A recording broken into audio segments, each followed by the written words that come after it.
Þorbjörnsson, Albert skorar! Albert Gunnarsson hefur skorað. Ragnar Bergeirsson og skoðamark! Glæsilega gert! Óskar Rafn á móti Bjarna. Og Bjarni með góða sendingu fyrir og það aftur Ingólfsson!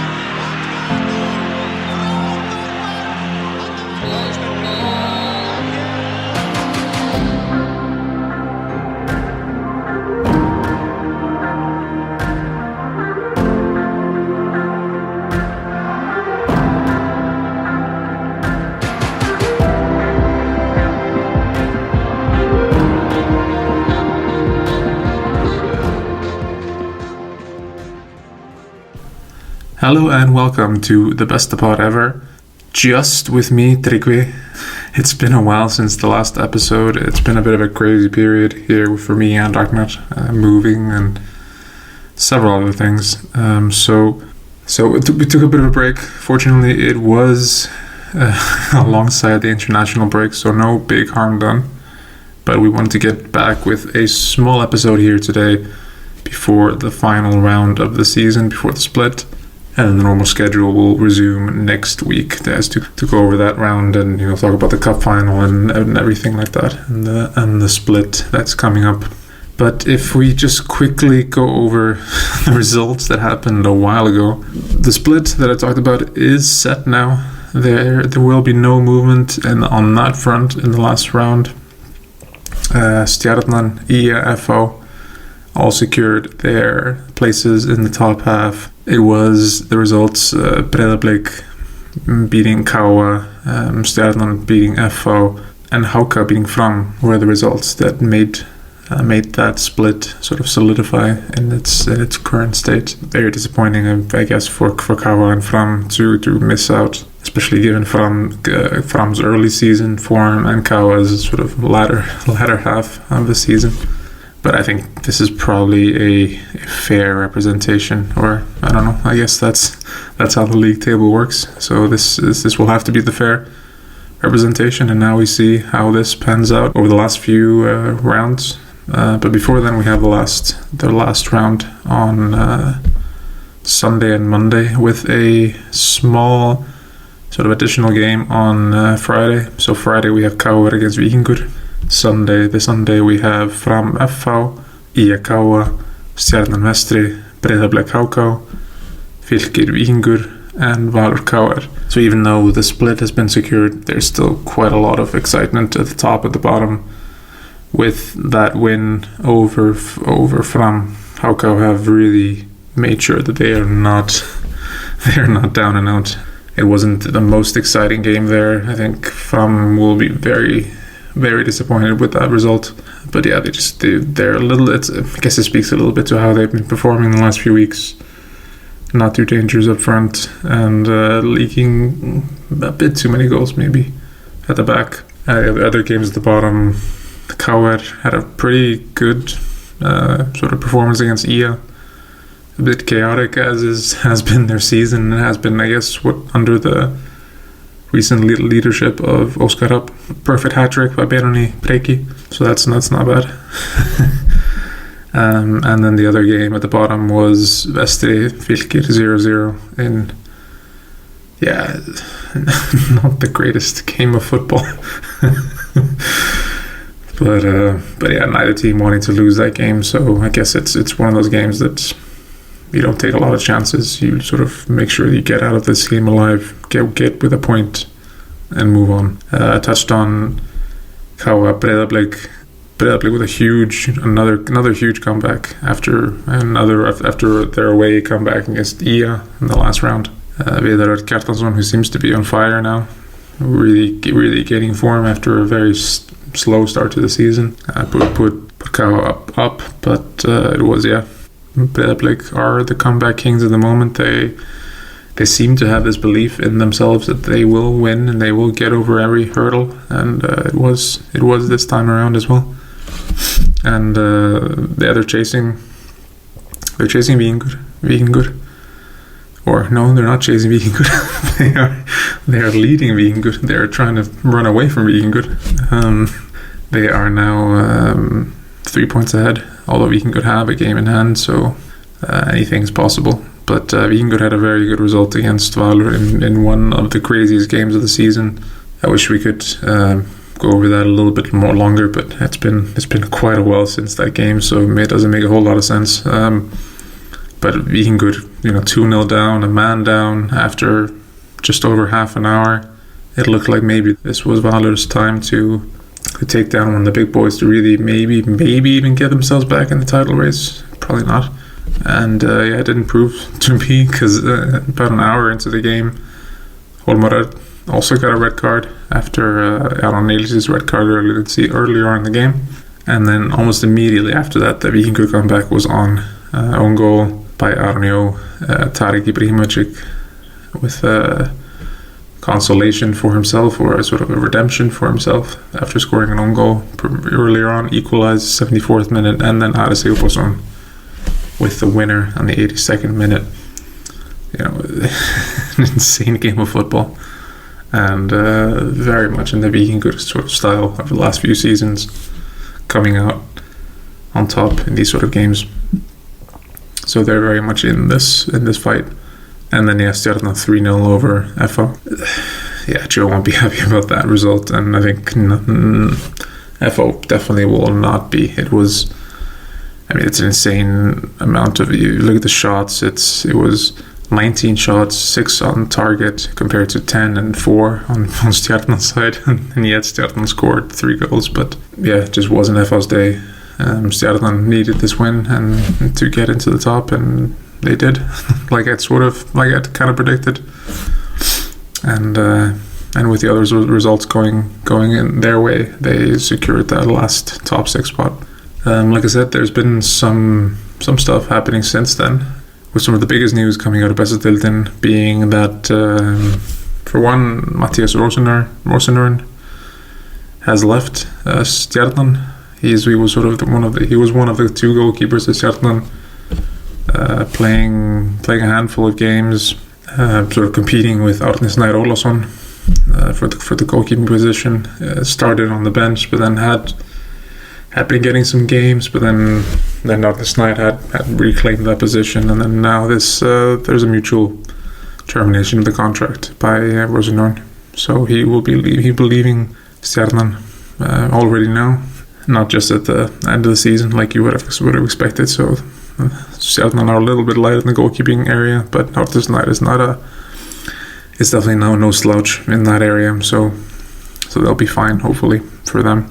The 2 other sort of big news has been the talk of Víkingur and their European campaign and where that will be. It's not really sure. That just today there was announced that there's been an extension to the decision, because there is an 85% chance that the home games of Víkingur will be in the Faroe Islands, according to the director or the chairman of Víkingur. The UEFA have also said that they would like Víkingur to not be commenting less on this situation. So I don't know if they're trying to find a solution, or if this is just they don't want to be looking bad in this situation, but it's definitely Iceland looking bad in the situation, whether it's Víkingur as well. But there was a lot of talk about the national team stadium, Laugardalsvöllurinn, about a redesign, a revamp of that stadium. It came out in the last few weeks that would not happen in the near future. There's going to be a hybrid grass installed instead.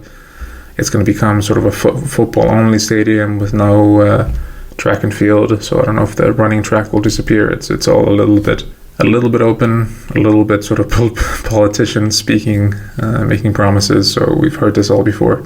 It coincides with this whole discussion about Víkingur not being able to play potentially in Iceland. We had this in last year when Breiðablik was playing, where there was a solution, like a very last minute solution, with several alternatives abroad being discussed, but in the end, it ended up in Iceland. But this was never a long-term solution.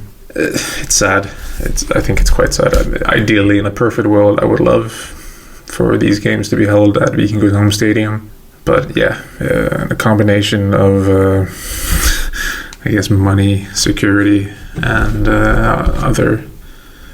other factors mean that that's never going to happen. We're not in that stadium's current state. So it was always going to be Laugardalsvöllurinn or maybe Kópavogsvöllurinn where Breiðablik play. And yeah, Laugardalsvöllurinn, the national team stadium, doesn't fulfill these criteria. And definitely not in the winter. You know, when they get games in November, December, the grass is just not up to standards. We've seen it in national team games as well. So yeah, the last news coming out is that this decision has been delayed. Let's hope for the best. I would, you know, yeah, we want to see these games in Iceland, like in the Faroe Islands. How many fans are you realistically going to get there? It's not. I think that's not the cheapest flight for Vikingur fans who maybe rather would like to go to the away games instead. Yeah, it's sad, but let's see. Maybe there's hope. And then the last sort of big news coming out has been this incident between Guðmundur Kristjánsson and Böðvar Böðvarsson. And yeah, there's this clip where you can see Böðvar elbows Guðmundur in the chest, sort of at a corner where they're tussling. Not, you know, elbows him in the chest. I don't think it was the most painful thing Guðmundur has ever experienced, but it's still not the greatest thing to do. And then Guðmundur retaliates in quite some fashion, hitting.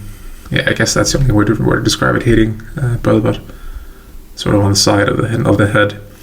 And yeah, it was just announced that Guðmundur will be suspended for 1 game. Böðvar will not be suspended at all. And yeah, there's been a lot of talk about this, whether, because there was talk that Guðmundur would be getting, you know, well, several games. Ísak Snær, the Breiðablik forward, in not so many words, but, you know, expressed his surprise at this on Twitter, where he's sort of pointed that Omar Sá of Breiðablik in 2020 at that time was suspended for 2 games for a sort of similar incident, or for a, like, what I guess maybe he would like to assume for a similar or less of an incident. And Guðmundur only gets 1 game. Yeah, I mean, it's hard to know what to say. It's not the greatest. It really doesn't reflect very well on Guðmundur, to be honest. But like some people have said as well, there's no real precedent for how these decisions are being made. There was a sort of a similar-ish foul in the women's division for FH, also included, but this was a Brooklyn Woodard. Only got a one match ban for an elbow to a player's head earlier in the summer. Some people have said that could be the reason for this 1 game ban, that, you know, we can't give a 2 or 3 match ban to Guðmundur for a similar foul that happened already this summer, because, you know, yeah, how do you set a precedent for this? Like, there is no, for tackles and things, you can kind of make some levels of judgments, you know, like, oh, this is a tackle from behind, this is a high boot or whatever, but, you know, these sort of hits, whether they come from the side or it's elbows or it's closed fist, open fists, unless it's like an obvious attack on a player, unprovoked or something, it's such a judgment call, to be honest, in my opinion. So I don't know, I don't think it's very clear cut, but yeah, that discussion will rumble on for sure. And then just very briefly, we can talk about the international break. Iceland, 2 games. You know, I'm not going to talk about this too much because it also happened a few days ago. Winning against Montenegro, quite impressive. As people are talking a lot about the set pieces with Sölvi Ottesen coming into the national team setup, and and rewarding the team with quite a good performance there, helping the team to quite a good performance against Montenegro. And there were some good set pieces against Turkey, but that seemed to be kind of all there was in that game. Turkey had a pretty good Euros. They're a good team, a team we've met a lot over the last few years. Yeah, I think we can maybe hopefully take a small break from them. No offense, Turkey. It's just we've played you a lot. But yeah, they very much came out on top this time. And I don't know. It's hard to know what to say. It's Hákon Arna was missing, which I think is a huge loss for this team. there was two quite different setups between the two games. You know, the defenses were quite different. Missing word, I think the midfield needs to be something to be looked at. I think, you know, you have Arnur Ingvi, who's a fantastic player. On his day, you have Johan Berg, an absolute legend for this team, but do we need to start looking at the sort of midfield we want to play and maybe try to rotate them a little bit, not just depend on them constantly? I don't know. Maybe I'm always a little bit too quick to try and rejuvenate these international teams. I know not everyone agrees with that. So yeah, we'll see. We'll see what happens over the next international period. I think many people have pointed out that this first international period, because it started because of the Euros, because of it's just the beginning of a lot of these leagues. A lot of players aren't quite fit. It's just trying to get through this without injuries. It's a bit of a weird international break. So maybe we'll see something else in the next one in October. We'll see. I'm hoping to attend maybe some of the games. Maybe we can provide some content as we get back on our feet and get to a bit more regular scheduled programming. And to that end, we'll be back next week in our regular format with Ragnar, and we really look forward to talking to you about the last round of Bestadeildin football, and then before the split, talking about the cup final, talking about whatever else craziness comes up, whether Icelandic football we're playing in the Faroe Islands, God knows where else. So thank you for joining, thank you for your patience, and see you next week. Bye bye.